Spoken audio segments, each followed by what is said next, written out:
DMP New Market থানায় দায়ের হওয়া হকার শাহজাহান আলী হত্যা মামলায় গত ৩ আগস্ট গ্রেপ্তার করা হয় সাবেক প্রধানমন্ত্রী শেখ হাসিনার বেসরকারি খাত বিষয়ক উপদেষ্টা সালমান এফ রহমানকে। তিনি এখন রিমান্ডে রয়েছেন। রাজধানীর মিন্টো রোডে ঢাকা মহানগর গোয়েন্দা ডিবি পুলিশ কার্যালয়ে রিমান্ড চলছে তার। ডিবির জিজ্ঞাসায় সালমান এফ রহমান বলেন, আমাকে আটকে রাখলে আমার বিভিন্ন প্রতিষ্ঠানে কর্মরত ৮০,০০০ লোক বেতন পাবে না। বিভিন্ন ব্যাংক থেকে যে ঋণ নেওয়া হয়েছে সেই ঋণের কিস্তি দিতে পারব না। এতে দেশেরই ক্ষতি হবে। তাই আমাকে ছেড়ে দিন, আমি দেশ ঠিক করে দেব। এ সময় ডিবি কর্মকর্তা বলেন, আপনি ঠিক করলে এখানেই করুন, কোর্টে গিয়ে কথা বলুন, কিন্তু আপনাকে ছাড়া হবে না। একের পর এক মামলায় কমপক্ষে ১ বছর আপনাকে রিমান্ডে থাকতে হবে।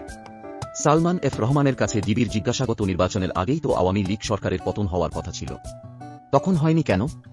উত্তরে সালমান বলেন, আমরা ভারতের মাধ্যমে আমেরিকাকে বুঝাতে পেরেছিলাম যে আমরা আমেরিকার পক্ষেই আছি। বাংলাদেশকে বাঁচাতে হলে শেখ হাসিনার বিকল্প নেই। তখন আমাদের এবং ভারতের কথায় আমেরিকা কনভিন্স হয়েছিল, না হলে তখনই আমাদের পতন হয়ে যেত।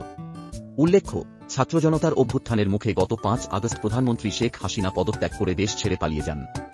এরপর থেকে প্রতিনিয়ত গ্রেপ্তার হচ্ছে আওয়ামী লীগ নেতারা।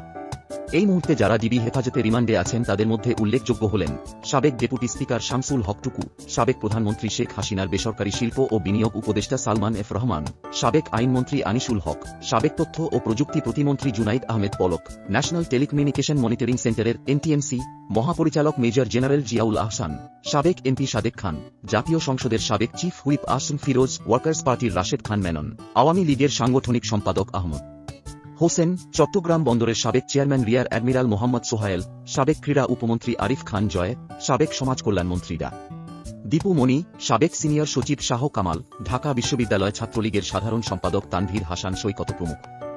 ভিডিও দেখার জন্য ধন্যবাদ। লাইক, শেয়ার আর সাবস্ক্রাইব করতে ভুলো না আরও তথ্যের জন্য। আবার দেখা হবে।